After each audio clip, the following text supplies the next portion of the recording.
Having said that, I'd like to introduce the next speaker, which is Barbara Frey.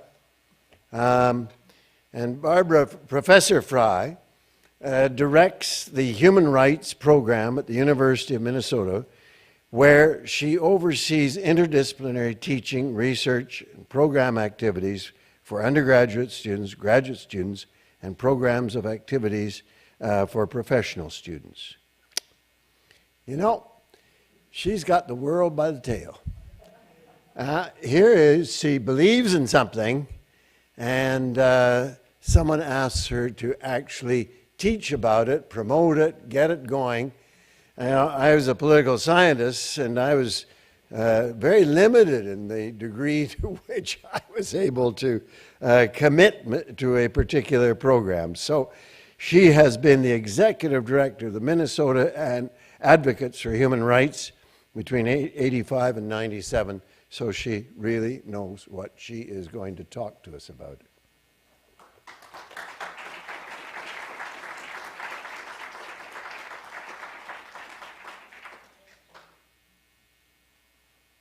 Thank you, John. It's always nerve-wracking when someone introduces you as you really know what you're going to talk about, you know.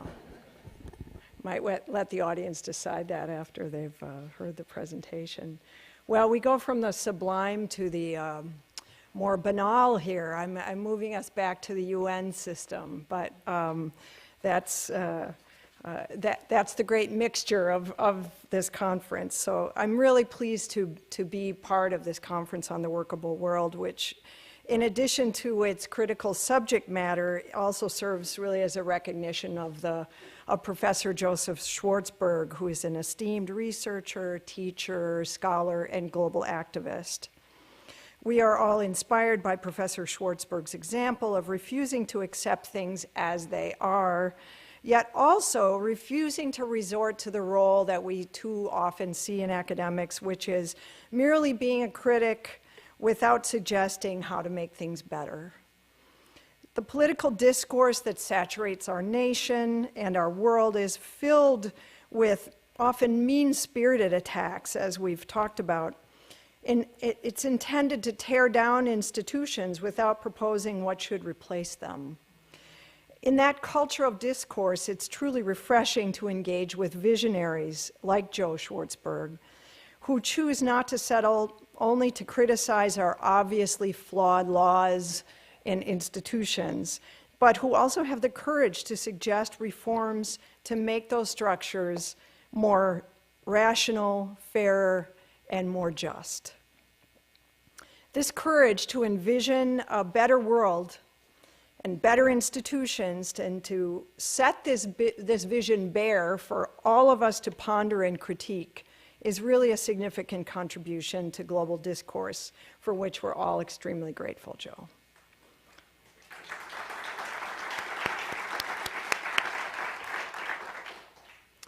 Now, my own background as a human rights activist has positioned me to be more of an incrementalist in my approach than Joe Schwartzberg.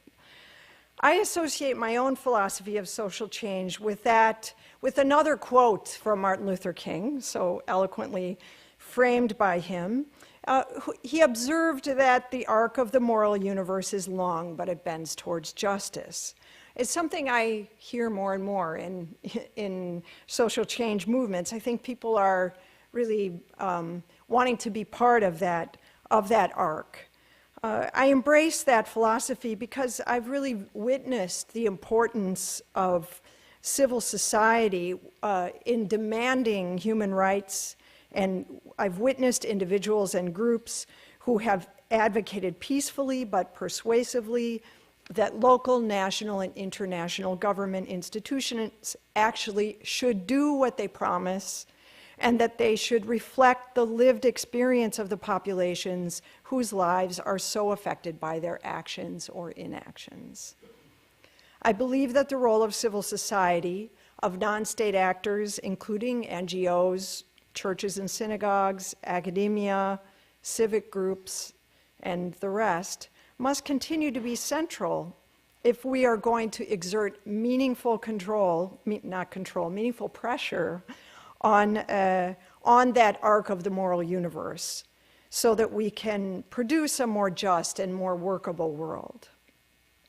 So one of the places that civil society has had some really significant success is the UN, and specifically the UN's human rights mechanisms.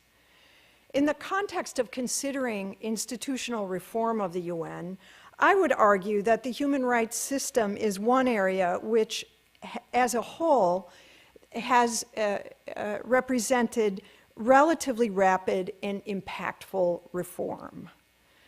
There has been steady growth in the content and enforcement of human rights since its inception, since the UN's inception, with the creation of the UN Commission on Human Rights and under the UN Charter in 1948. The very creation of the UN Commission and its first official accomplishment, the adoption of the Universal Declaration of Human Rights, set in motion a set of ideas and expectations that has grown incrementally but steadily in the decades that followed. This growth, fueled by NGOs who've been involved in every phase of the development, in promoting and drafting new standards, designing enforcement mechanisms, providing timely and reliable information regarding states' practices as measured against those standards, to monitoring states' compliance with the recommendations that they receive from UN bodies. In response to the inexorable geopolitical dynamics of actions and reactions in the field of human rights, the UN system has developed much, I would say, like a pathway that gets developed after a new fallen snow, which is an apt reference here in Minnesota. Each step of a path through a snowbank makes progress with a zig and a zag, and never in a straight line, and occasionally we go substantially off course. But the institutional responses and reforms with regard to human rights are always characterized by political choices, and usually in the form of negotiated half measures. I know these are not satisfying for us at the grassroots, but I'm trying to give a sense for how it works at the international level. Many of the UN procedures that are now central to the functioning of the human rights system were initiated in response to an immediate human rights crisis, and they were designed in the moment based on what was politically possible. So I'd like to introduce us to a couple different sets of these procedures to give you an example of what I mean. There's a now robust system of what's called special procedures. These UN titles are often difficult to digest, but they have been authorized over a period of years, since 1980, first by the UN Commission on Human Rights, and now which is now the Human Rights Council. There are now 41 of these thematic procedures and 14 country procedures. Independent experts carry out the work of these procedures either individually or in working groups of 5 individual experts. They're mandated to monitor and report back to the Council and the General Assembly on particular human rights practices associated with a given theme, or the country rapporteurs are assigned to pay attention to the human rights practices of a select country. These thematic procedures initially centered on core civil and political rights that took the forefront of human rights advocacy in the late 70s and early 80s, such as disappearances, torture, or extrajudicial killings. In the late 90s and early 2000s, these themes significantly expanded to include more economic and social rights themes, such as the right to health, housing, water, and sanitation. Thematic rapporteurs were also created to address issues of emerging importance in the beginning of the millennium, such as human rights and terrorism, the mechanics of transitional justice, foreign debt, and trafficking in human persons. And now a growing number of the procedures address particularly vulnerable groups, such as the human rights of women, children, migrants, internally displaced persons, indigenous groups, older persons, and most recently, persons with albinism. The country rapporteurs, in addition to these thematic rapporteurs, are tasked with monitoring the overall human rights situation in those countries which have been deemed to have particularly important human rights concerns. And the current list of country rapporteurs is informative. It will give you a sense of what are the states, whether because of particular crisis or because they've been identified over a long period of time as problematic, require specific focus. And in alphabetical order, they are Belarus, Cambodia, Central African Republic, Cote d'Ivoire, the Democratic Republic of North Korea, Eritrea, Haiti, Iran, Mali, Myanmar, Palestinian territories occupied since 1967, Somalia, Sudan, and the Syrian Arab Republic.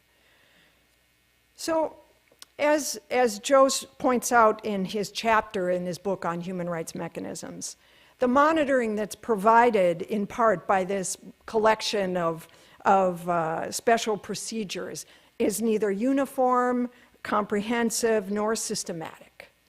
Instead, these procedures and their particular mandates are the outcome of the politically possible. We must always heed the fact that the United Nations, at least in its current structure, is just that. It's a collective of nation states which bring their various motives, allies, and objectives to their work. As such, the human rights work of the UN is only possible insofar as the states are willing to go. Given that perspective, it is sometimes worth considering why states ever lend their support to mechanisms that might serve as vehicles for affecting their international power. And that indeed has been the subject of a lot of political science research. Of course, the powerful states, like ours, assume, sometimes wrongly, that they will never be subject to such scrutiny. And weaker states must be more vigilant from the start in order to protect themselves from international scrutiny. For instance, I'm sure in this conference, previous speakers have discussed the regional blocs that are so influential in the decisions of these bodies. The African members, which now represent, for instance, 27% of the member states of the Human Rights Council, 13 out of 47 members, typically vote as a bloc.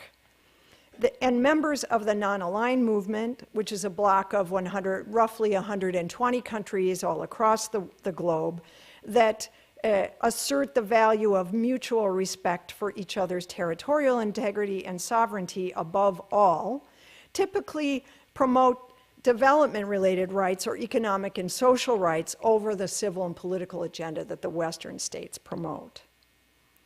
So given regional and ideological bloc politics, we can witness the tit-for-tat kind of negotiating that goes on with regard to the establishment of new mandates in the Human Rights Council. In the year 2000, for instance, which was a banner year in the creation of new procedures, Western groups were supportive of establishing a new mandate on special rapporteur on the situation of human rights defenders, people who are human rights advocates who are at threat in various countries. Meanwhile, the growing strength of the members of the Global South championed 3 new mandates. I'm going to read the first one in its full wordage so that you get a sense of it. The independent expert on the effects of foreign debt and other related international financial obligations of states on the full enjoyment of all human rights, particularly economic, social, and cultural rights. That was one. They also that year got special rapporteurs on the right to food and to adequate housing. So we have this whole system now of 41 thematic rapporteurs looking at themes, from soup to nuts all across the world. And I thought it would be useful because now students or people working at the UN take this for granted. But the historical note is that the creation of the very first thematic procedure, which took place in 1980, And it was at a time when the world, when the human rights community, not the world, just the human rights community at the time was really gripped by the violence that was going on in the southern cone of Latin America, particularly Chile and Argentina, and Uruguay and Paraguay as well. So in 1980, human rights advocates were successful in getting a resolution out of the Human Rights Council that condemned the gross violations of human rights in Chile. And because Chile, under General Pinochet's rule, had few friends among states, their name was right in the resolution. Whereas when advocates sought a similar resolution on Argentina, which was practicing many of the same violations as Chile, Argentina was a more powerful member of the international community. They were a member of, they actually were sitting on this body, the Human Rights Commission. And so in order to get a procedure that was to look at the case of Argentina, the advocates framed the resolution not as an Argentina resolution, even though that's what everyone knew it was, but as a working group to look into the issue of enforced disappearances. And so that was the first thematic procedure.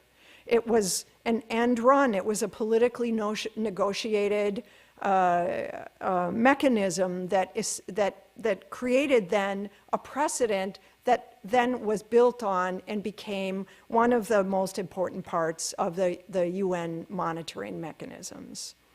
So regardless of the politics that go into the creation of these special procedures and their gaps in coverage and their relatively weak mandates, as a whole, these special procedures have turned out to be an engine of research and action, which has proven to be quite important, in particular for vetting the flow of information from the grassroots upward to the policymakers in the Human Rights Commission.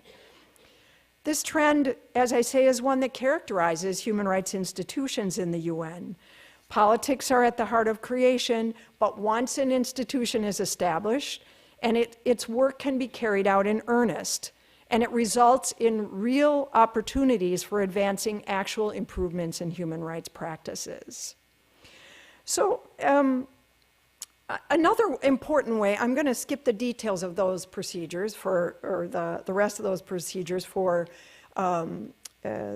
question and answer, but another way that these procedures or these kind of mechanisms can help is by affecting the global reputations of particular countries. You can imagine, for instance, that no government wants to be the subject of, like that list that I read, of particular country rapporteurs. And they indeed go to great lengths to make visible tactical concessions as well as lobbying through any means possible to prevent being named as the focus of such a special procedure. The halls of the UN human rights mechanisms are important venues in which the global reputations of specific governments are socially constructed. What we think about particular countries is often closely related to what's going on in the bodies that are looking at their human rights records in the UN. And so this also is a very significant impact that these procedures have. Let me bring forward another mechanism that has been established as part of a, almost one of the bigger zigzags on our snow path in creating new mechanisms. And that is, sorry.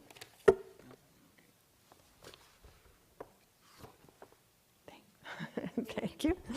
And that is, came about with the recreation of an entire new body within the human rights mechanisms of the UN, and that it was through a major reform in 2006 to create what is now the Human Rights Council and to abolish its predecessor of more than 50 years, the Commission on Human Rights.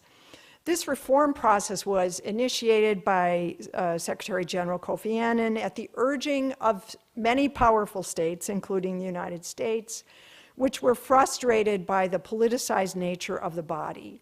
There were many criticisms. It wasn't only by the powerful states. The Global South had its own concerns, especially about the geographic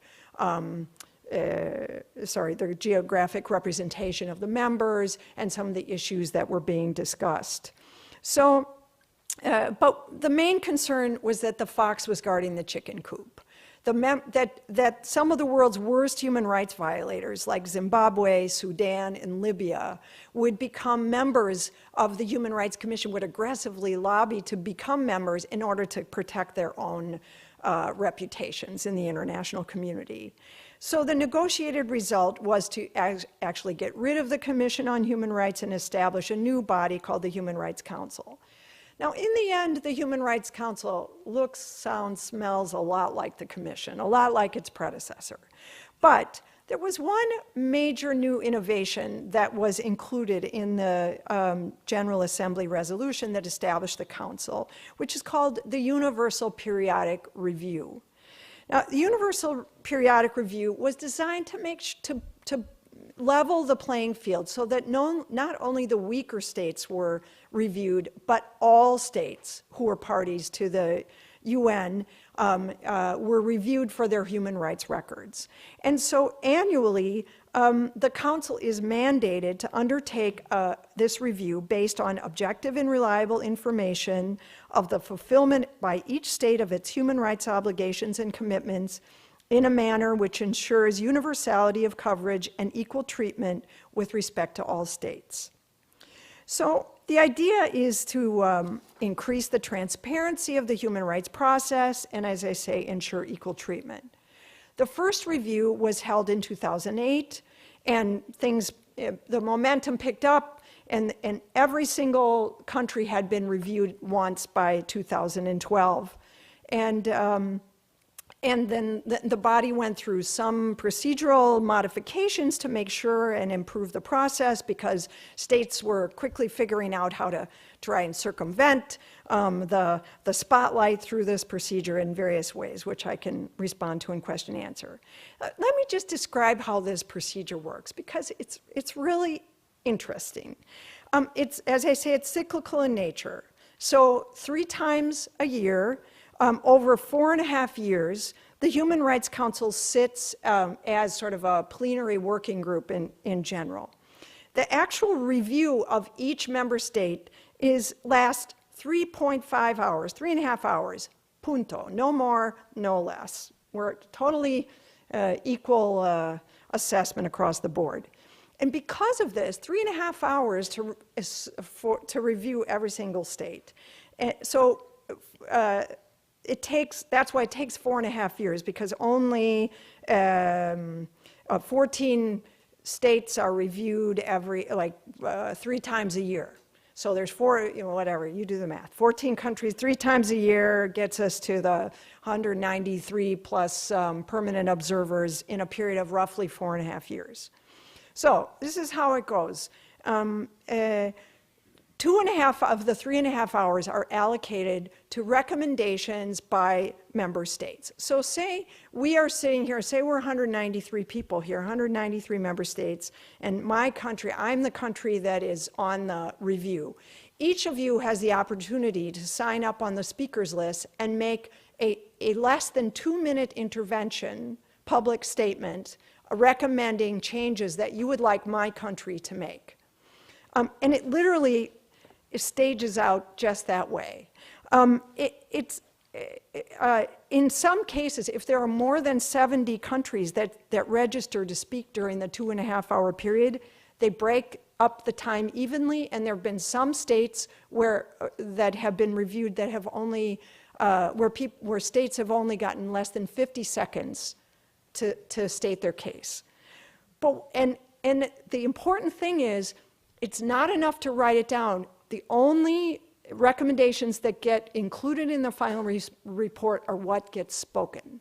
Okay, so you can't get up and say, oh, we're so impressed at you can't get up and say flowery language, because that's not going to make it, and then put something in a written report. The only thing that gets in a written report is what you say. So what does that mean? Well, just visualize it. I invite you to go on. They archive all these statements on the UN website, and it actually is a pretty fascinating process to watch. If you have to say in 2 minutes what your primary concerns are of a particular country, it ends up, and say there's 50 of us that do that, it becomes a digest of human rights concerns of the entire world about that particular country. There's no flowery language, there's no diplomatic niceties. You just, if you want to have an impact, you state what you want that country to do, to ratify X treaty, to quit treating prisoners badly, to improve the rights of women, whatever it is. Now, I'm short of time, but I want to say the jury is out, obviously, on the effectiveness. We've now been through most of 2 rounds in the Universal Periodic Review, and I think generally there are positive reports. I wanted to put this idea in your head. I once went to a high school retreat where we all had to go around and say, and a group of 20 people, and say, one nice thing, one thing we liked about that person, and one thing we disliked, and it was totally stressful. Right? You both as the speaker and as the receiver of those criticisms, and honestly, that is the feel of these sessions. Now, it could be over time, states become inured to the kind of criticisms that they get. But so far, just 3 quick indicators. One is there's an NGO that's working on this process called UPR Information, and they published a report that collected data from 165 countries in regard to their implementation of the UPR recommendations. Their research findings suggested that 3 years after the first UPR process, within 3 years, 48% of the recommendations had resulted in some kind of action by the state under the UPR. I mean, that's kind of a phenomenal level of impact for a 2-minute statement by 50 different countries. The second indicator, positive indicator, is so far, despite how uncomfortable some of these are, you can imagine the state of Israel being their UPR at the UN. That might be an interesting one for you to watch. Despite this, not a single state has refused to cooperate. Every single state has participated thus far, which is, again, very unusual. And third, this has become, at least in more cooperative states, an important role for civil society, tool for civil society engagement, because it's not just that 2-minute piece. There's a lot of advanced work that goes into how a state presents itself, and there's advanced work into getting suggested criticisms to other states, and it's an opening. It's a place where civil society can have an impact. Now, of course, none of these things are panacea.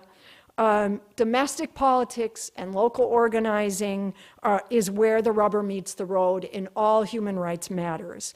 But it's important for us to at least understand what procedures exist and how they can provide us with some leverage from the international level to be able to put pressure on states to make them improve their human rights practices. In the end, I have 4 quick conclusions. First, states care about their reputations, and we need to take advantage of this. Second, incrementalism isn't necessarily bad. It promotes the buy-in of states and other important actors. It tests out new mechanisms. Remember, the US Constitution wasn't put into effect overnight. These things take time. Third, politics sometimes result in mechanisms like the special procedures and the Universal Periodic Review that take on lives of their own and can be used as meaningful vehicles for human rights improvements. And finally, civil society, meaning you, are the key to making these mechanisms work. Thank you.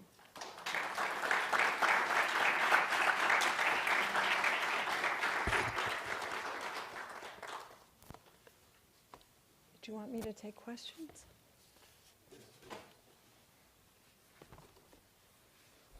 Yes, I don't know what the process is, so is there a microphone or something? Whoever gets the mic gets the vote. All right.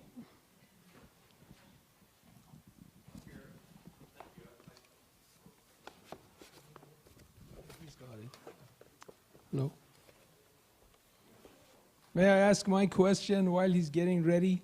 Sure. Dr. Frey.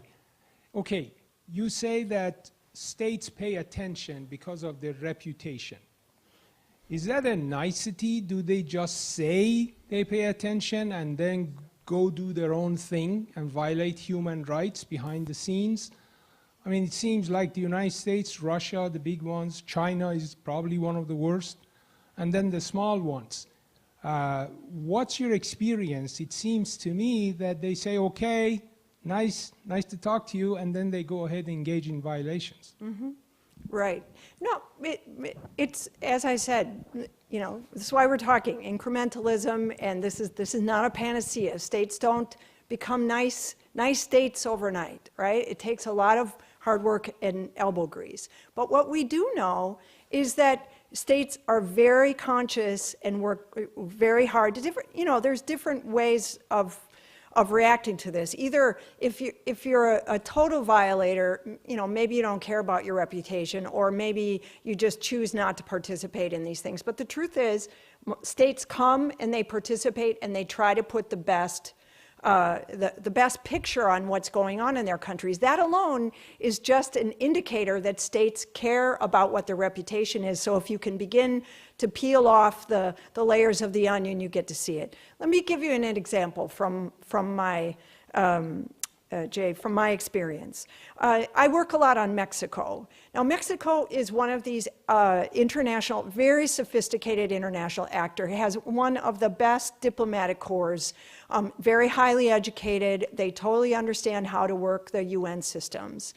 They, because they author a lot of resolutions, they've ratified everything, they invite special procedures into their country without a problem. Because the way of constructing a positive global image for them is to look like you're a good global actor. Meanwhile, we have really serious human rights problems going on in Mexico. Now, recently, there have been two international bodies that have peeled away the onion, peeled away the layers of the onion and said to Mexico, there is an endemic and serious pattern of gross human rights violations going on in Mexico, including disappearances, torture, and extrajudicial killings. It's not a reputation that Mexico is wanting to project to the outside world, right?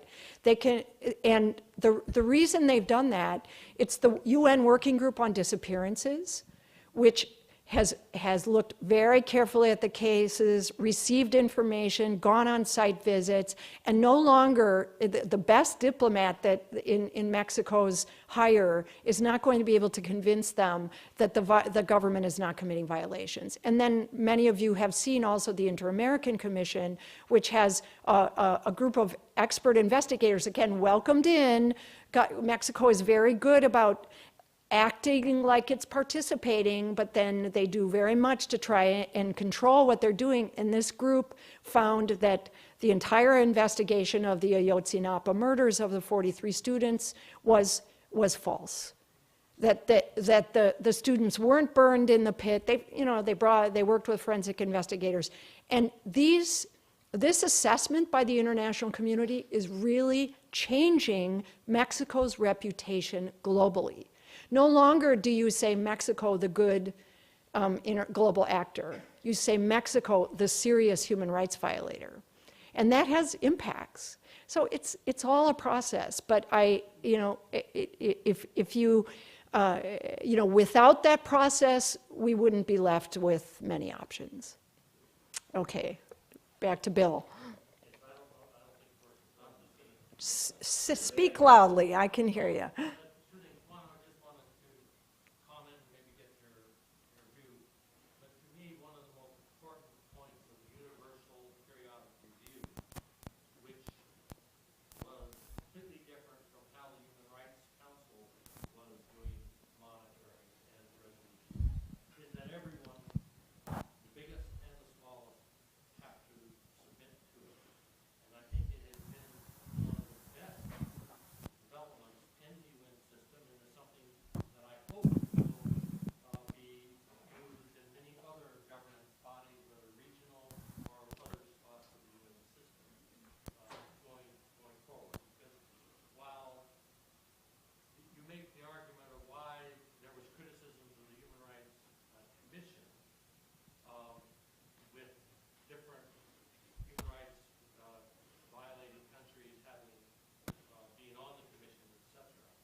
was never part of the bargain, and I think has, well, I'm just wondering how we move to where we try to get those human rights respecting countries to be the primary candidates for the Human Rights Council, how we work over time to stop kind of regional and large grouping like AU or NOM or perhaps occasionally EU selectivity, etc. But I'm just curious how you feel that even though the balance of countries on the council is different than it was on the commission, that on balance the council is much better? Well, those are there's a lot of answers involved in that. Let me take that first and go back to the UPR afterwards. So the procedure that was set in place for the new council to try to keep the, fox from guarding the chicken coop, to keep the bad actors, or at least the worst actors, out of the council, is that that when states are when they nominate themselves, they have to give a full and public accounting of a full and public accounting of their, what treaties they've ratified, what their what kind of steps they've taken to fulfill the recommendations coming out of both treaty bodies and the political bodies in the UN, and also just kind of more of a domestic profile of how their legislation and their government are moving towards the full protection of human rights. So it's transparency, which is, it's about the best you can do in this case. But I do think, so I think at least in these since 2006, we're just approaching 10 years of the council, and I do think that by and large the members of the council have represented, they haven't represented the bottom 20% of the worst violators. Now the big, apparently the controversial one recently was the election of Saudi Arabia. That was that was one. The Saudi has not been a member thus far, and they are not a strong ratifier. And of course, they have serious issues with regard to gender practices, the death penalty, torture, etc. But apparently they made a strong case for themselves, and you don't want to, you have to have regional representation of different actors, and so there is some balance that comes into that effect. Whether the council is actually acting, in a better manner than the commission, I would say, I think to some extent, yes, but largely because civil society is paying attention to the rules, and the states that want the institution to perform more effectively are also paying attention to the rules. So this UPR procedure of really maintaining a process that's small d democratic, that has a set of rules that are really difficult to break, is those kind of things help to maintain the integrity of the body. But I have to say the block voting continues to be a serious, serious problem, and the shift of the blocs, so that Asia and Africa combined, I think Asia has 25% and Africa has 27%, combined they are more than 50% of the council votes. And that it represents a lot of states with a very different agenda than, for instance, Asia doesn't have a regional human rights mechanism, even a human rights mechanism. And Africa, while it does have a human rights mechanism, it tends to be very protective of any criticism of its own partners. So it's always a mixed bag. My final comment, let me just say this UPR process. Not only do I think that the states that even, you know, so as you suggest, even powerful states have to sit there and take their criticisms. That's a really empowering thing for everybody. It's a really important leveling process. But the other thing is that states are being watched for how they respond to other countries. So what I mean is, if a state pulls its punches with regard to China because they're worried about, you know, trade impacts, well, everyone is watching. If I see, you know, the state that claims to be a good human rights actor that's pulling its punches and not criticizing China or not criticizing, you know, wouldn't pick your country, then that opens them up for criticism of not being, you know, fair-minded in their responses across the states. This guy says my time's up, so thank you very much for the opportunity to be here.